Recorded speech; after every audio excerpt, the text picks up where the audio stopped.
இதை கேட்ட ராகவ் ஒளிப்பதிவாளரிடம் கலந்து ஆலோசித்துவிட்டு கூறுவதாக தெரிவித்தான். ஒளிப்பதிவாளர் நவாஸிடம் ராகவ் தயங்கியபடியே, சார், அந்த பொண்ணு லக்ஷ்மி திடீர்னு தொடர மாதிரி சீன் வச்சா நடிக்க மாட்டேன், அப்படின்னா வேற ஆள் பார்த்துக்கோன்னு சொல்கிறா சார் என்றான். அதற்கு அவர், சினிமாவுக்கு வந்தாச்சுன்னா காட்சிக்கு தேவைப்பட்டா துணி இல்லாமல் கூட நடிக்கணும், அவள் தான் சிறந்த நடிகை, என்னமோ தொடக்கூடாதான். இனிமேல் அந்த பொண்ணு நடிக்கிறேன்னு சொன்னாலும் வேண்டான்னு சொல்லிடுங்க. எனக்கு சமீபத்தில் வெளிவந்த படத்தில் நடித்த நடிகை பத்மாவை நல்லா தெரியும். இந்த படம் வெளிவருவதற்கு முன்னாடி என்னை ஒரு முறை சந்திக்க வந்திருக்கா, அவகிட்ட வேணா பேசி பார்க்கலாம். அதற்கு ராகவ் வாயை பிளந்து கொண்டு, சார், என்னது பத்மாவா? அவங்க இன்னைக்கு பெரிய நடிகை, பெரிய பெரிய படங்கள்லாம் நடிக்க ஆரம்பிச்சிட்டாங்களே, நம்மோடலாம் நடிப்பாங்களா? அவங்க நடித்தா ரொம்ப நல்லா இருக்கும், ஆனால் அவங்க கேட்குற சம்பளம் எல்லாம் நம்மளால் தர முடியாது சார் என்றான். நான் பத்மா கிட்ட பேசிட்டு சொல்கிறேன் என்றார் ஒளிப்பதிவாளர். ஒளிப்பதிவாளர் நவாஸ் பத்மாவிடம் பேசுவதற்கு முன்பாக விஜயை அழைத்து ஒரு முறை பேசிவிடலாம் என தீர்மானித்தார். உடனடியாக விஜயின் அலைபேசியில் அழைத்த அவர், என்ன விஜய், எங்கே இருக்கீங்க என்றார். சார் சொல்லுங்க, கொஞ்சம் வெளியே இருக்கேன், பேசலாமா என்றதற்கு, சொல்லுங்க சார் பேசலாம் என்றான். அதான் கேள்விப்பட்டேன், ராகவ் சொன்னார் அந்த பொண்ணு வேண்டாம், அதுக்கு பதிலாக நடிகை பத்மா நடித்தா எப்படி இருக்கும்? அவள் பெயரை அவர் உச்சரித்த போதே இவனுக்கு உடல் முழுவதும் மின்சாரம் பாய்வது போல் இருந்தது. அதை இவன் வெளிக்காட்டி கொள்ளாததைப் போல, ஐயோ சார், அவங்க நடித்தா நல்லா தான் இருக்கும், ஆனால் அவங்க கேட்குற சம்பளம் என்னால் கொடுக்க முடியாதே சார் என்றான். சம்பளத்தை விடுங்க, நான் பேசிக்கிறேன், உங்களுக்கு சம்மதமா, அதை கேட்க தான் அழைத்தேன் என்றார்.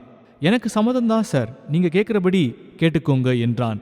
அலைபேசியை துண்டித்ததும், என்னடா விதி வலியது போல இருக்கே என நினைத்து தனக்குள்ளே சிரித்து கொண்டான். சரி, என்னதான் நடக்குதுன்னு பார்ப்போம் என்றபடியே தனது வீட்டிற்கு சென்றான். வீட்டிற்குள் நுழைந்ததும் அவனது அம்மா இவனிடம், யாரோ வந்து இதை உன் பெயர் சொல்லி கொடுத்துட்டு போனாங்க என்றார். அதனை பார்த்தபோது சினிமா தொழில்நுட்ப கலைஞர்கள், இயக்குநர்கள், நடிகர்கள், நடிகைகளின் விவரங்கள் மற்றும் அவர்களின் விலாசங்கள் இடம்பெற்ற டைரியில் இவனது பெயரையும், அந்த டைரியில் தான் ஒரு இசையமைப்பாளர் என்றபடி விளம்பரம் கொடுத்திருந்ததால் அதற்கான ஒரு பிரதியை அந்நிறுவனம் கொடுத்திருந்தனர். அதை பெற்றுக்கொண்ட போதுதான் இவனுக்கு ஞாபகம் வந்தது, இவனின் நண்பர் அசோக், நீ சினிமாவில் இசையமைப்பாளராக ஆகிறதுக்கு முயற்சி பண்ணுற, இந்த டைரியில் விளம்பரம் கொடுத்தா நிறைய சினிமாக்காரங்க கண்ணில் படும் என்றதால் கொடுத்திருந்தோம் என நினைத்து கொண்டான். அதனை எடுத்துக்கொண்டு அவனுடைய அறைக்கு சென்று அதனை பிரித்து பார்க்க தொடங்கினான். முதலில் பெரிய நடிகர்களின் புகைப்படங்கள், அதற்கு கீழ் அவர்களின் விலாசங்கள் இடம்பெற்றிருந்தன. காகித பக்கங்களை மெதுவாக புரட்டி கொண்டே பார்த்தபோது அடுத்ததாக பெரிய நடிகைகளின் புகைப்படங்கள் வரத் தொடங்கின. அதனையும் மெதுவாக இவன் புரட்டி கொண்டே சென்று காகிதத்தை திருப்பிய போது பத்மாவின் புகைப்படத்தை கண்டான். அவள் அந்த புகைப்படத்தில் சட்டை அணிந்தபடி வாயை ஊவென்று வைத்து கொண்டு காட்சியளித்தாள். அதை பார்த்ததும், ஓ, இதில் விளம்பரம் கொடுத்திருக்கா போல என்று நினைத்து கொண்டான். நம்மோட புகைப்படம் எங்கே என பரபரப்பாக இவன் தேடிய போது அந்த டைரியின் முடியும் தருவாயில் இசையமைப்பாளர்கள் பற்றிய குறிப்புகள் மற்றும் புகைப்படங்கள் இடம்பெற்றிருந்தன. அதில் திருப்பிக் கொண்டே வந்தபோது இவனுடைய புகைப்படத்தை காண முடிந்தது. இவனுடைய புகைப்படத்தை கண்டதும் திருப்திப்பட்டு கொண்டவன் மறுபடியும் பத்மாவின் புகைப்படம் இருக்கும் பக்கத்தை தேடி அவளை பார்த்த மகிழ்ச்சியில் டைரியை மூடிவிட்டு தூங்கச் சென்றான். அடுத்த நாள் காலை ராகவ் இவனுடைய அலைபேசிக்கு அழைத்து, நவாஸ் சார் ஃபோன் பண்ணார், உங்களுடைய பாட்டை பத்மாவினுடைய மின்னஞ்சல் முகவரிக்கு அனுப்புவீங்களா? அவ பாட்டை கேட்டுட்டு சொல்றதா நவாஸ் சொன்னதாக சொன்னான். சரிடா ராகவ், பத்மாவோட மின்னஞ்சல் முகவரியை கொடு, நான் அவளுக்கு பாட்டை அனுப்பிடுறேன் சொன்னபோது ராகவ், இல்லை நவாஸ் சார் என்னதான் அனுப்ப சொன்னார் என புழுகினான். என்னோட மின்னஞ்சல் முகவரிக்கு பாட்டை அனுப்பிடுங்க, நான் பத்மாவிற்கு அனுப்பிடுறேன் என தெரிவித்தான். உடனே விஜய் அவனுடைய பாட்டை ராகவிற்கு அனுப்பினான். தன்னுடைய மின்னஞ்சல் முகவரிக்கு வந்த உடனேயே அதனை பத்மாவிற்கு ராகவ் அனுப்பினான். அடுத்த நாள் பரபரப்பாக ராகவ் விஜயை அலைபேசியில் அழைத்தான். அலைபேசியை எடுத்த விஜய், ஏண்டா இவ்வளோ பரபரக்கிற, என்ன விஷயம் சொல்லு என்றான். ஐயோ, என்னால் நம்பவே முடியல, பத்மா ஃபோன் பண்ணா, என்ன காரணத்துக்காக இந்த பாட்டை ஒளிப்பதிவு பண்ணுறீங்கன்னு கேட்டா. நான் அதுக்கு இயக்குனர் ஆகணும்னு முயற்சி பண்ணிட்டுருக்கேன், அதுவும் நீங்கள் நடித்து இந்த பாட்டு ஒளிப்பதிவு ஆச்சுன்னா ரொம்ப நல்லா இருக்கும்னு சொன்னேன். யார் இதை தயாரிக்கிறான்னு கேட்டா. விஜய்னு என்னுடைய நண்பர் என்றேன். அவரும் சினிமாவில் இசையமைப்பாளர் ஆகணும்னு முயற்சி பண்ணிட்டு இருக்கார். அவர் இசையமைச்ச பாட்டு தான் நான் உங்களுக்கு அனுப்பினது என்றேன். எல்லாத்தையும் கேட்டுவிட்டு அவங்க அப்படியா, யோசிச்சு சொல்றேன்னு சொன்னாங்க என்றான். விஜய் ராகவிடம் பாட்டை பற்றி எதுவும் சொன்னாளா என்று கேட்டதற்கு இல்லையே, அதை பற்றி எதுவும் சொல்லலையே என்றான். அவனே தொடர்ந்து அவங்க நடிக்க சம்மதிச்சா நல்லா இருக்கும், பாப்போம் என்ன சொல்றான்னு என்றான். 2 நாட்கள் கழித்து ராகவும் விஜயும் ஒன்றாக இருந்தபோது பத்மாவின் அழைப்பு ராகவின் அலைபேசியில் ஒலித்தது. பயந்து கொண்டே அலைபேசியை எடுத்த ராகவ், சொல்லுங்க மேடம் என்றான். நான் நீங்க அனுப்பின பாட்டில் நடிக்கலாம்னு இருக்கேன். அதுக்கு சம்பளமா ₹1 கொடுக்கணும். எப்போது படப்பிடிப்புன்னு முன்கூட்டியே சொல்லிடுங்க, அதுக்கு ஏற்றாற்போல் என் கால்ஷீட் கொடுக்க முடியும் என்றாள்.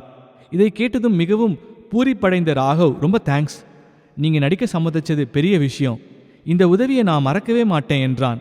அதற்கு அவள், எப்போது படப்பிடிப்புன்னு மட்டும் நவாஸ் கிட்ட கேட்டுட்டு சொல்லிடுங்க என்றாள். அலைபேசியை துண்டித்துவிட்டு ஏ என்றபடியே விஜயை கட்டி அணைத்து கொண்டான். பத்மா நடிக்க சம்மதிச்சிட்டா, அதுவும் ₹1 சம்பளம் மட்டும் கொடுத்தா போதும்னு சொல்லிட்டா என்றான். அதை கேட்டதும் விஜயும் மிகவும் சந்தோஷம் அடைந்தான். உடனே இதை நவாஸ் சார் கிட்ட சொல்லணும் என்றார்கள். நவாஸை அலைபேசியில் அழைத்த ராகவ், சார் பத்மா ஃபோன் பண்ணாங்க, அதான் அவங்க பாட்டில் நடிக்கலாம்னு முடிவு பண்ணிட்டேன், அதுக்கு சம்பளமா ₹1 மட்டும் கொடுத்தா போதும்னு சொல்லிட்டாங்க என்றான். அதை கேட்ட நவாஸ், என்னது ₹1 சம்பளமா, ரொம்ப பெரிய சம்பளம்தான் என்று நக்கலாக சிரித்தார். ஷூட்டிங் டேட் எப்போன்னு சொல்ல சொன்னாங்க சார், அதான் நீங்கள் தான் இனிமேல் முடிவு பண்ணணும் என்றான். இன்னைக்கு நேரமாயிடுச்சு, நாளைக்கு கோவூர் போய் லொக்கேஷன் பார்த்துட்டு எப்படியும் ஒரு 10 நாளைக்குள்ள ஷூட்டிங் பிளான் பண்ணிடலாம். நாளைக்கு வரும்போது அப்படியே ஆர்ட் டைரக்டர் சுரேஷையும் கூட்டிகிட்டு வந்துடுங்க. செட் ப்ராப்பர்ட்டிஸ் அப்போ தான் என்ன வேணும்னு சொல்ல முடியும்.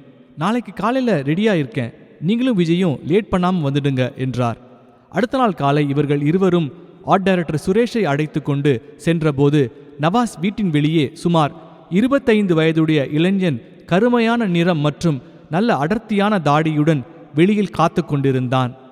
இவர்கள் கார் அங்கு சென்று அவனுக்கு அருகில் நின்றதும் இவர்களை கோர பார்வையில் ஏற இறங்க பார்த்து கொண்டிருந்தான். ராகு உள்ளே சென்று நவாஸை அழைத்து கொண்டு வெளியில் வந்தபோது, இவன் என் அசிஸ்டன்ட் அரவிந்த் என்று இவர்களிடம் அறிமுகம் செய்து வைத்தார். அரவிந்திடம், நான் சொன்னல அந்த பாட்டு ஒளிப்பதிவு பண்ணணும்னு, அது இவங்க தான் என்றார். இரு தரப்பினரும் பரஸ்பரமாக சிரித்து கொண்டனர். கிளம்பலாமா என்றார் நவாஸ்.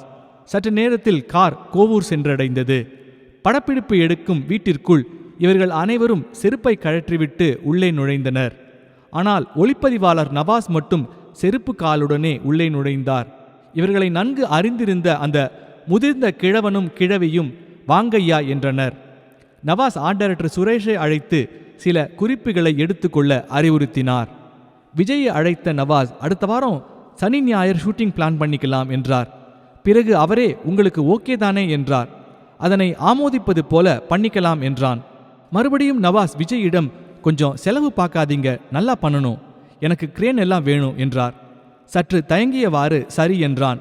இது அத்தனையையும் நவாஸின் உதவியாளர் அரவிந்த் கவனித்து கொண்டிருந்தான். நவாஸ் பின்புறமாக சிகரெட் பிடிப்பதற்கு சென்றபோது, ஹாய் விஜய் என்று அரவிந்த் பேசத் தொடங்கினான். சொல்லுங்க அரவிந்த் என்று விஜய் கூறிய போது, கேட்குறேன் தப்பா எடுத்துக்காதீங்க விஜய், இந்த பாட்டை ஒளிப்பதிவு பண்ணுறதுக்கு நீங்கள் எவ்வளோ பட்ஜெட் வச்சிருக்கீங்கன்னு தெரிஞ்சுக்கலாமா என்றான். ஏன் கேட்குறீங்கன்னு விஜய் கேட்டதற்கு, இல்லை தெரிஞ்சுக்கலாமேன்னு தான் கேட்குறேன் என்று இழுத்தான். ஒரு 40,000 அதுக்குள்ளே முடிச்சிடலான்னு தான் ராகவ் சொல்கிறான், அவ்வளோதான் என்னாலேயும் முடியும், அதை ஒத்துக்கிட்டு தான் நான் இதுக்கு சம்மதிச்சிருக்கேன் என்றான்.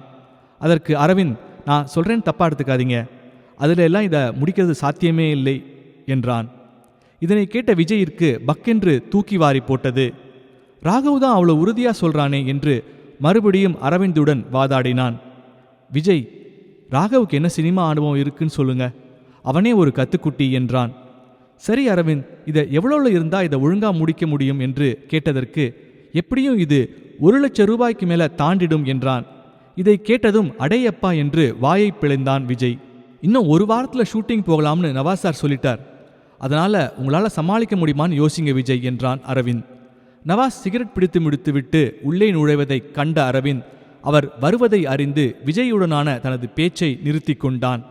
நவாஸ் கிளம்பலாமா என்றார். வீட்டு உரிமையாளர்கள் கிட்ட படப்பிடிப்பு தேதியை சொல்லி உறுதிப்படுத்திக்கோங்க, அப்புறம் வேற யாருக்கும் அன்னைக்கு தேதியில் வாடகைக்கு விட்டுட போகிறாங்க. ராகவ் அந்த முதியவர்களிடம் சென்று அடுத்த வார படப்பிடிப்பு தேதியை கூறி ஒரு சிறிய தொகையை முன்பணமாக கொடுத்தான். அனைவரும் காரை எடுத்துக்கொண்டு கிளம்பினர். காரில் பயணிக்கும் போது நவாஸ், அடுத்த வாரம் படப்பிடிப்பு தொடங்குற நாளைக்கு முன்னாடி இங்கே வந்து பார்க்கணும். ஆர்ட் டைரக்டர் சுரேஷிடம் உங்கள் வேலைகளையும் முந்தின நாளே துவங்கிடுங்க. பத்மா கிட்டேயும் உறுதிப்படுத்திடுங்க. அவகிட்ட நேற்று தான் நான் ஃபோனில் பேசும்போது அடுத்த வாரம் சனி ஞாயிறு ஷூட்டிங் இருக்கும்னு சொல்லிட்டேன். எதுக்கும் ராகவ், நீங்களும் ஒரு வாட்டி அவகிட்ட தெரிவிக்கிறது தான் முறையாக இருக்கும். அவளுக்கு ஃப்ளைட் டிக்கெட் எல்லாம் ஏற்பாடு பண்ணிடுங்க. மற்றபடி நல்ல ஹோட்டலில் 2 நாளைக்கு ரூம் போட்டுடுங்க விஜய். ஏன்னா அவன் நடிக்க சம்மதிச்சது பெரிய விஷயம். அதுவும் சம்பளம் எதுவும் வாங்காமல் யார் நடிப்பா சொல்லுங்க என்றபோது விஜய்க்கு இந்த படப்பிடிப்பை நடத்தி முடித்துவிட முடியுமா என்று வயிற்றை கலக்கியது. நவாஸின் வீடு வந்ததும் அவரும் அரவிந்தும் இறங்கிக் கொண்டார்கள். அப்போது நவாஸ் இருவரிடமும், உங்களுக்கு இது நல்ல வாய்ப்பு, அதை சரியா பயன்படுத்திக்கோங்க, மற்றது ஃபோனில் சொல்றேன் என்றார். இருவரும் ஆமோதிப்பது போல் தலையசைத்தனர்.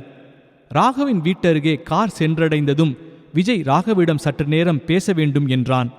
காரை ஓரமாக நிப்பாட்டிவிட்டு, ஏன் ராகவ், நம்ம வச்சிருக்கிற பணத்தில் இந்த பாட்டை எடுத்து முடிச்சிட முடியுமா என்று கேட்டான் விஜய். ஏன் முடியாது, அதெல்லாம் முடிச்சிடலாம், எனக்கு நம்பிக்கை இருக்கு என்று பிதற்றினான். அதை கேட்டு கடுப்பான விஜய், ஏதோ என் தம்பியோட நண்பன் நீங்கிறதுனால தான் நான் உன் மேலே நம்பிக்கை வச்சு இறங்கினேன். இப்போ கூட ஒன்றும் இல்லை. நவாஸ் கிட்ட போய், சார் நீங்கள் சொல்கிற மாதிரியெல்லாம் எங்களோட பட்ஜெட் தாங்காது, அதனால் அப்புறம் பண்ணிக்கலாம்னு சொல்லிட்டு விலகி விடுவேன் என்று குண்டை தூக்கி போட்டான். அதற்கு ராகவ், என்ன விஜய் இவ்வளோ கோவப்படுறீங்க? பத்மா நடிக்க சம்மதிச்சதெல்லாம் பெரிய விஷயம். யாருக்கு இப்படி அமையும் சொல்லுங்க, அதுவும் பணமே இல்லாமல். ஒன்றும் பயப்படாதீங்க, எப்படியும் நாம் வச்சிருக்கிற பணத்தில் முடிச்சிட முடியும் என்று ஒப்பேத்தினான். ஏதோ சொல்கிற, அவளோட ஃப்ளைட் டிக்கெட்டும் ரூம் செலவு மட்டுமே 10,000 தாண்டிடுது என்றான். ராகவ், இப்படி வேணா பண்ணலாமா? நான் வேணா பத்மா கிட்ட கேட்டு பார்க்கவா? உங்கள் வீடு தான் பெருசாக இருக்கே, அதில் வேணா வந்து தங்கிக்கிறான்னு கேட்டு பார்க்கவா என்றான். விஜய், என்னடா விளையாடுற? அவ ஒரு நடிகை, எப்படி என் வீட்டில் வந்து தங்கிக்க சம்மதிப்பா? ராகவ், நமக்கு பணம் மிச்சமாகுது இல்லையா, நீங்கள் கவலையை விடுங்க, நான் அவகிட்ட கேட்டுட்டு சொல்கிறேன் என்றான். விரக்தியான மனநிலையில் அங்கிருந்து கிளம்பினான் விஜய். அடுத்த நாள் காலை விஜயின் வீட்டிற்கு ராகவின் உதவியாளர்கள் ஸ்ரீனி மற்றும் கிருஷ்ணா வந்திருந்தனர். சார் வணக்கம் என்றான் ஸ்ரீனி. நான் சொல்கிறேன்னு தப்பாக எடுத்துக்காதீங்க, உங்களுக்கு சினிமா அனுபவம் கிடையாது. அந்த ஆள் நவாஸை நம்பாதீங்க, உங்களை கழுத்தறுத்துடுவான், வீணா போய் மாட்டிக்காதீங்க. அதான் ஸ்ரீனி, நவாஸோட உதவியாளர் அரவிந்த் இது எடுத்து முடிக்கிறதுக்கு 1 லட்ச ரூபா தாண்டிடும்னு சொல்கிறான். ஆனால் ராகவ் என்னமோ திரும்ப திரும்ப 40,000க்குள்ளேயே முடிச்சிடலாம்னு அவ்வளோ உறுதியாக சொல்கிறான். எனக்கு ஒன்றுமே புரியலை என்றான் விஜய். சார், அரவிந்த் சொல்கிறது தான் சார் உண்மை. அதுவும் அவர் கூடவே பல படங்களில் பணிபுரிஞ்சவன். அவன் சொன்னால் நிச்சயமாக கரெக்டாக இருக்கும் சார். எங்கால் ராகவுக்கு ஒன்றுமே தெரியாது, சும்மா ஆர்வக்கோளாறு என்றான். பேசாமல் படப்பிடிப்பை நிப்பாட்டிடுங்க சார், அப்புறம் தேவையில்லாமல் அசிங்கமாகிட போகுது. படப்பிடிப்பு நிப்பாட்டுறது சுலபந்தான் ஸ்ரீனி, ஆனால் பத்மா வேற நடிக்க ஒத்துக்கிட்டா, அதான் யோசிக்கிறேன். ஸ்ரீனி, நான் எந்த ஒரு காரியத்திலையும் அவ்வளோ சுலபமாக இறங்க மாட்டேன். அப்படியே இறங்கிட்டேன்னா அதை முடிக்காமல் அதிலிருந்து வெளிவர மாட்டேன் என்றான். ஸ்ரீனி, சார், நவாஸ் பொல்லாதவன். நீங்கள் நினைக்கிற மாதிரி பெரிய பெரிய இயக்குனர்களையே கோபம் வந்து அடிச்சிருக்கான். அவனை சமாளிக்கிறது ஒரு பெரிய திமிங்கலத்தை சமாளிக்கிறது மாதிரி என்றான். அதற்கு விஜய், பார்த்துக்கலாம் சீனி, போய் அடுத்து ஆகிற வேலை என்னன்னு பாருங்க, எப்படியும் படப்பிடிப்பை நடத்துகிறோம், அதில் நான் உறுதியாக இருக்கேன், போங்க என்றான். இதன் தொடர்ச்சி அடுத்த பதிவில். இந்த பதிவை கேட்கும் வாசகர்கள் நீங்கள் கேட்பதோடு மட்டும் அல்லாமல் இதனை உங்கள் நண்பர்களுக்கும் அறிந்தவர்கள் வட்டத்திற்கும் பகிருமாறு தாழ்மையுடன் கேட்டுக்கொள்கிறேன். இந்த வீடியோ பிடிச்சிருந்தா லைக் பண்ணுங்க, ஷேர் பண்ணுங்க, கமெண்ட் பண்ணுங்க. அதே போல சப்ஸ்கிரைப் பண்ணாதவங்க சப்ஸ்கிரைப் பண்ணிக்கோங்க. அப்பதான் தொடர்ச்சியாக நம்ம போடக்கூடிய எல்லா வீடியோஸும் வரும். அடுத்த பதிவில் சந்திப்போம். நன்றி, வணக்கம்.